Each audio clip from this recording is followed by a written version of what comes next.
তাআলা আমাদেরকে সতর্ক করতেছেন, এটা চূড়ান্ত সতর্কতা। আমার সামনে গাছের পাতা ঝরেছিল, আল্লাহ তাআলা আমাকে সতর্ক করেছিলেন, এরে হাসান জামিল, যেই জিনিস ধরে ওই জিনিস কিন্তু ঝরে, তুইও একদিন ঝরে যাবি। আমি সোজা হই নাই। আমার সামনে আল্লাহ সূর্যরে ডুবায়া আমারে সতর্ক করেছিলেন, এরে হাসান জামিল, যেই জিনিস ওঠে ওই জিনিস কিন্তু ডুবে, তুই একদিন ডুবে যাবি। আমি সোজা হই নাই। আমার সামনে দিয়ে আমার বাবার লাশ কবরে পৌঁছায় আল্লাহ আমারে সতর্ক করেছিলেন, এরে হাসান জামিল, এখন তুইও কারো না কারো বাবা, তোর সন্তানের সামনে দিয়েও একদিন তোর লাশ কবরে যাবে। আমি তাও সোজা হই নাই। আমার সামনে দিয়ে আমার মায়ের লাশ কবরে গেছে।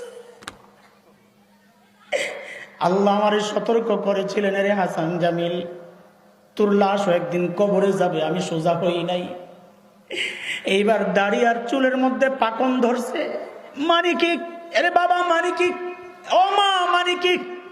মানে হচ্ছে আল্লাহ বুঝাচ্ছেন, এরে আমার বান্দা, তোর কিন্তু পালানোর আর জায়গা নাই। এইবার তোর শরীরের একটা অংশের মৃত্যু শুরু হয়ে গেছে, যে কোনো মুহূর্তে ডাক চলে আসবে।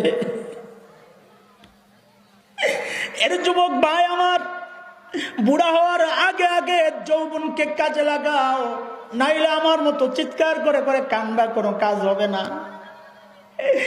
আফসোস লাগে, আফসোস লাগে। আহারে, যৌবনের 32টা বছর পার করেছি। আহারে, প্রত্যেক দিন যদি একবার করে সুবহানাল্লাহ পড়তাম, আমল নামায় কতগুলো সুবহানাল্লাহ জমা হইতো। হায় কি করলাম।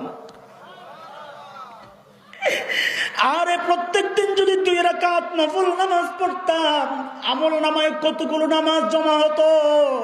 আয় কি করলাম, আয় কি করলাম, আয় কি করলাম। এরে ভাই, প্রতিটা মুহূর্তকে কাজে লাগাও, কাজে লাগাও। মালিকের টাইম দাও। দুনিয়ার সবাই তোমার টাইম পায়, কিন্তু মালিক টাইম পায় না।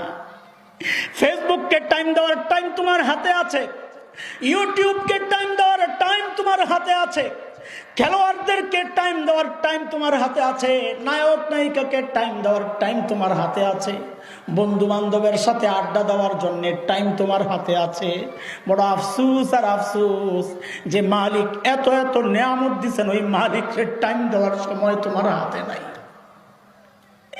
এরে জালিম, একটা গাছের দিকে তাকায়া দেখো, ওই গাছটাকে কি মনে হয় এমনি বুঝি দাঁড়ায় আছে? না না না, ওই গাছটাও দাঁড়ায়া দাঁড়ায়া মালিকের তাসবিহ পড়তেছে।